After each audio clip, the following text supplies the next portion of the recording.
Yeah, Funsport Jr Pro sitting live with man Dashawn Suber right here.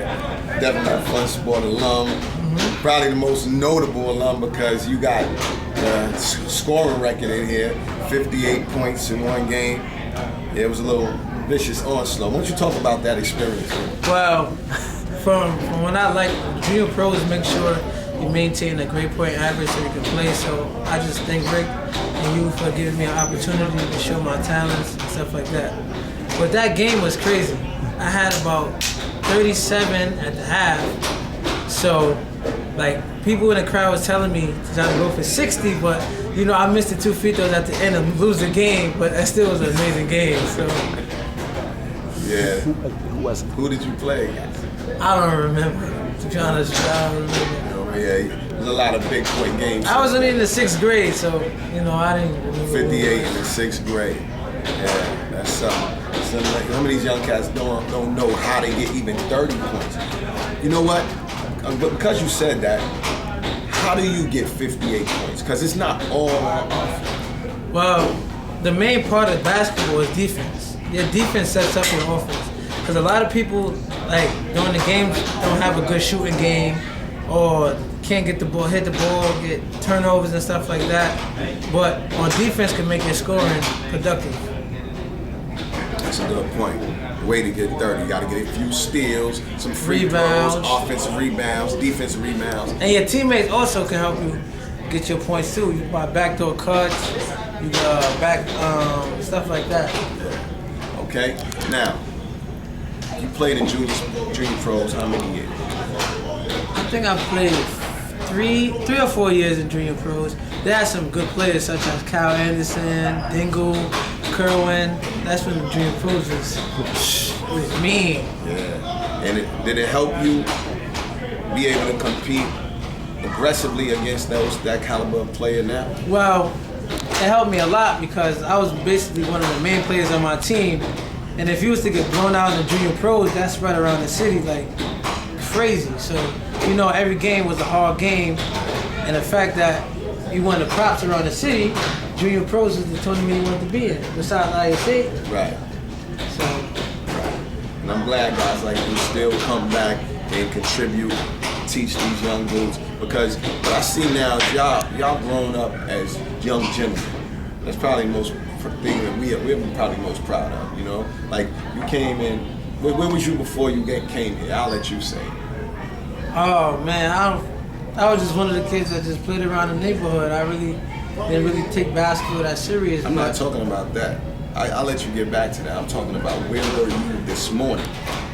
Oh, this morning I had to take my SAT this morning. That test is pretty hard, but you know, you just put your mind to it and don't let the fatigue and sleep get to your head, and you just finish it, knock it out, get it out the way. Okay. Yeah. Well, your academic prowess at this point, I believe that, you know, that's Well, I just got my first report card and I had an 87 average. So the fact that like school can take you so far because you never know when basketball is going to stop.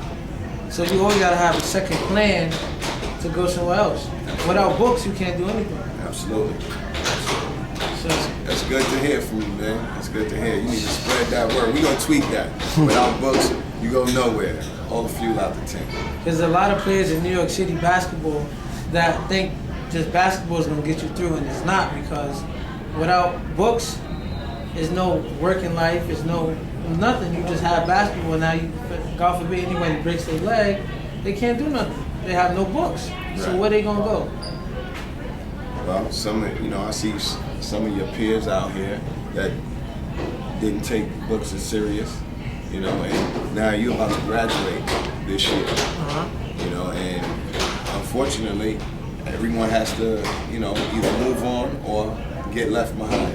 Another great thing about the junior pros when I played, most of the guys that played with me, most of all of us going to D1 colleges. Yeah. But if it wasn't for junior pros making sure we maintain that average, then we wouldn't be there right now. I'm gonna end it on that, man. I love that. My man, keep making us proud. All right.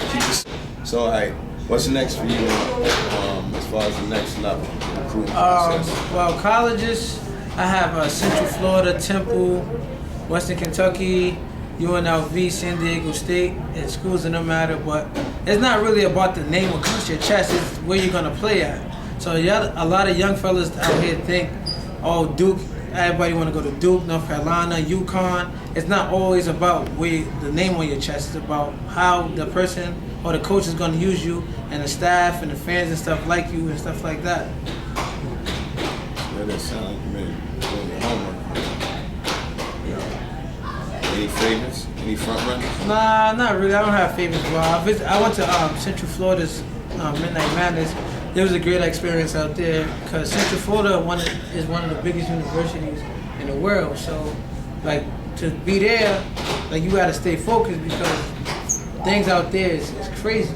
Like, you downtown Orlando, where you like 10 minutes from Disney World, the Orlando Magic's play down here. So, like, you gotta just maintain and stay focused and do your books, because without books you can't go nowhere. Glad it keeps coming back around. Keeps coming back around. It's a part of your intellectual DNA at this point.